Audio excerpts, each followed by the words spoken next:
इयत्ता 3 मंथन परीक्षा topic number 12 भाषा विषयक सामान्य ज्ञानावरती आधारित असलेले प्रश्न। संतांची पूर्ण नावे।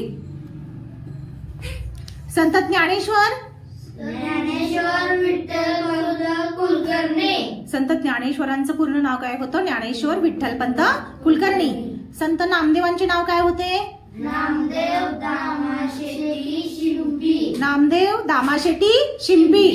संत रामदास स्वामींचं नाव काय होतं? नारायण सूर्याजी ठोसर। ठोसरी नाही रे बाळांनो, नारायण सूर्याजी ठोसर। संत तुकारामांचे नाव काय होते? तुकाराम वल्लोबा आंबिले। संत एकनाथांचे पूर्ण नाव काय होते? एकनाथ सूर्यनारायण पंत। एकनाथ सूर्यनारायण पंत।